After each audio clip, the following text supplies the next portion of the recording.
Viewers, हम पढ़ रहे कक्षा 10वीं गणित की प्रश्नावली 3.4 के प्रश्न नंबर 1 का तीसरा। और यहाँ दे रखा है 3x ऋण 5y ऋण 4 बराबर 0 और 9x बराबर 2y धन 7। और इसे विलोपन विधि से हम हल करेंगे। तो शुरू करते हैं, इसे हम हल करेंगे। तो सबसे पहले ये जो समीकरण दे रखे हैं इन्हें हम एक समान लिख लेंगे। जैसे यहाँ पर तो 3x ऋण 5y ऋण 4 बराबर 0 दे रखा है और यहाँ 9x बराबर है 2y धन 7। तो हम सबसे पहले इसे व्यवस्थित करके लिखेंगे। तो जैसे यहाँ लिखा है 3x ऋण 5y बराबर, ठीक है। अब हमने यहाँ बराबर कर दिया और ये ऋण के 4 बराबर के उधर लेके चले जाएंगे तो धन के 4 हो जाएंगे। तो हमने यहाँ लिख दिया धन 4। तो ये समीकरण बन गया 3x ऋण 5y बराबर 4। इसी को हमने इस प्रकार से व्यवस्थित कर लिया और इसे नाम दे देंगे समीकरण 1। इसके बाद यहाँ पर जो दे रखा है 9x बराबर है 2y धन 7। तो इसे भी हम इस रूप में लिखेंगे। तो 9x, अब 2y को हम इधर ले आएंगे तो धन का तो ये ऋण का हो जाएगा। तो ऋण 2y बराबर 7, क्योंकि बराबर के इधर ही 7 है तो यहाँ 7 यहीं आएगा। और इसे हमने नाम दे दिया समीकरण 2। तो इस प्रकार ये हमारे पास एक समान समीकरण बन गए हैं, जहाँ की x और y बराबर के इस तरफ है और जो संख्याएं हैं वो इस तरफ आ गई है। तो अब हम इसे हल करेंगे। तो सबसे पहले हम यहाँ पर क्या करते हैं कि हम किसी एक चर पद को समान करने की कोशिश करते हैं। तो यहाँ पर हम x वाला जो चर है इसे इसके साथ जो संख्या दे रखी है इसे हम समान करेंगे, मतलब इसके जो गुणक दे रखे हैं इसे समान कर लेंगे, ताकि हम इन्हें आपस में जब घटाएं तो ये आपस में विलोपित हो जाए और हमारे पास y का मान हम निकाल लें। तो हम यहाँ लिखेंगे x के गुणकों को समान करने के लिए, तो गुणकों को समान करने के लिए हम क्या करेंगे, तो हमें यहाँ पर जैसे यहाँ तो 3x है और यहाँ 9x है, तो हम क्या करेंगे कि 9 का गुणा ऊपर कर देंगे और 3 का गुणा नीचे कर देंगे, इससे कि x जो है दोनों के ही मान समान आ जाएंगे। तो हम लिखेंगे करने के लिए समीकरण 1 में, तो समीकरण 1 में हमें किसका गुणा करना है, 9 का गुणा करने पर तथा समीकरण 2 में 3 का गुणा करने पर। तो हम यहाँ लिखेंगे अब, तो समीकरण 1 क्या हमारे पास है 3x ऋण 5y बराबर 4 और इसमें हम 9 का गुणा कर देंगे। इसके बाद जो समीकरण 2 क्या है, यह है 9x ऋण 2y बराबर 7 और इसमें हम गुणा कर देंगे 3 का। तो देखो ये समीकरण अब क्या बन जाएगी, तो 9 का गुणा इस पूरी समीकरण में होगा, तो 9 का गुणा 3 में होगा, तो 9 × 27 x हो जाएंगे। फिर 9 का गुणा 5 में होगा, तो ये धन का और ये ऋण का, तो धन ऋण ऋण हो जाएगा, तो हम यहाँ ऋण लगाएंगे। 9 का 5 में करेंगे तो 9 × 5 = 45 y बराबर 9 का गुणा 4 में, तो 9 × 4 = 36 और इसे समीकरण 3 नाम दे दिया हमने। समीकरण 3 नाम दे देंगे ताकि हम इसको आसानी से पहचान लेंगे। फिर हम इसका भी गुणा कर देंगे, तो 9 का गुणा 3 में करा तो 9 × 27 x, ठीक है। अब इस समीकरण में हमने 3 का गुणा करना शुरू करा है, 9 का गुणा 3 में करेंगे तो 9 × 27 और ये x है तो x आएगा ही सही। अब यहाँ से और ये धन है ये ऋण है तो धन ऋण ऋण हो जाएगा। 3 का गुणा 2 में करेंगे तो 3 दूना 6y हो जाएगा, यहाँ 6y। फिर बराबर 3 का गुणा 7 में करेंगे तो 3 × 7 = 21 और इसे हमने दे दिया नाम समीकरण 4। तो अब हमारे पास 2 नई समीकरण हो गई, समीकरण 3 और समीकरण 4। और जो हम चाहते थे किसी एक चर पद का मान समान हो जाए, तो हमने x के मान समान कर लिए, ये भी 27x और ये भी 27x हो गया है। अब हम समीकरण 3 में से समीकरण 4 को घटा देंगे, तो हम लिखेंगे अब समीकरण 3 में से समीकरण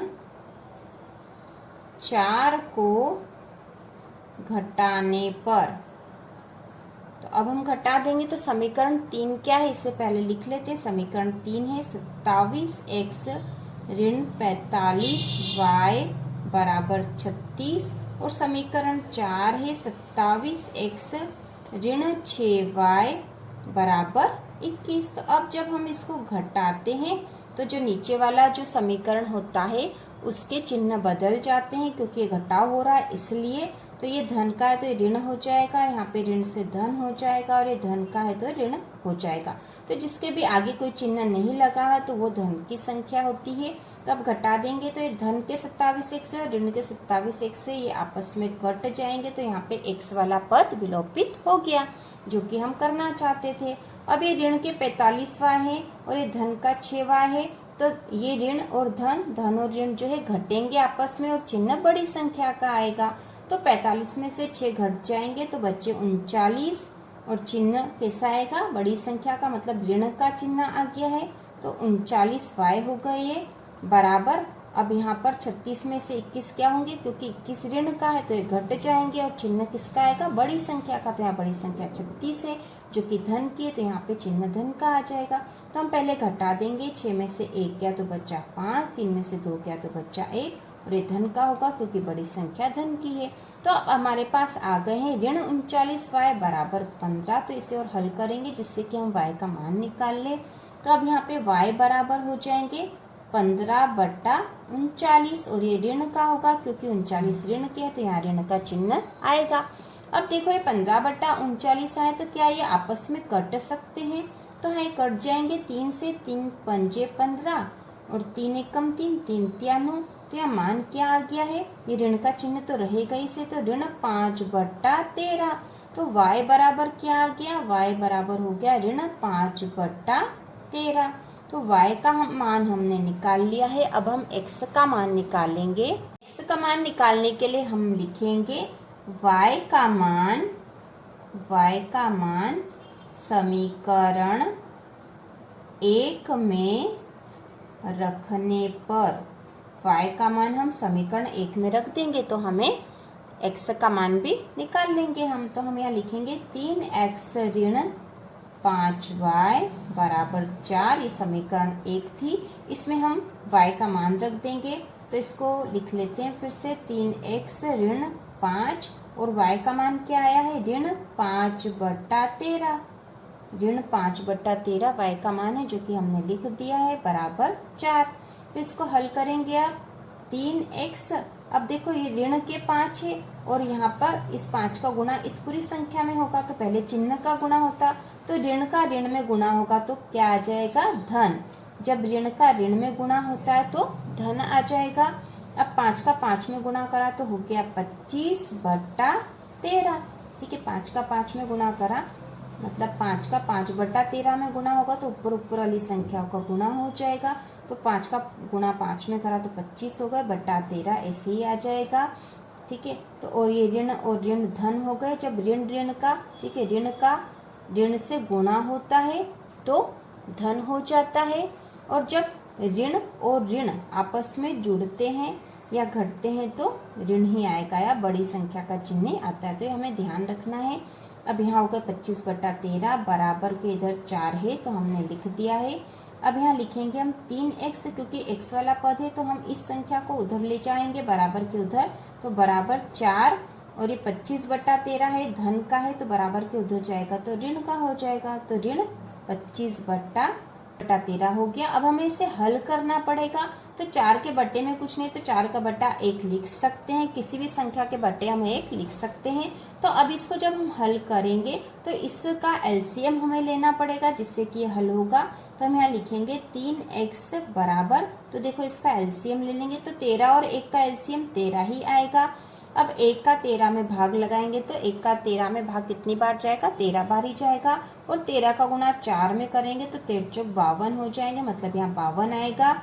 ऋण 13 का भाग 13 में लगाया तो 1 आया, 1 का गुणा 25 में करा तो 25 ही आएंगे, तो 52 ऋण 25/13 हुआ है। अब 3x बराबर 52 में से 25 घटाएंगे तो यहाँ पे आ जाएंगे 27। ठीक है, 27 आएंगे, 52 में से 25 घटाएंगे तो 27/13, और हल करेंगे क्योंकि हमें तो x का मान चाहिए था। तो हम लिखेंगे x बराबर, अब देखो ये 3x के साथ गुणा में है, तो जब बराबर के इधर जाएगा तो कहाँ जाएगा, ये बट्टे में जाएगा। तो हम यहाँ लिखेंगे 27/13 गुणा 3, क्योंकि ये यहाँ पे गुणा में था तो इधर बट्टे वाली संख्या के साथ चला गया, ये बट्टे में चला गया यहाँ पर।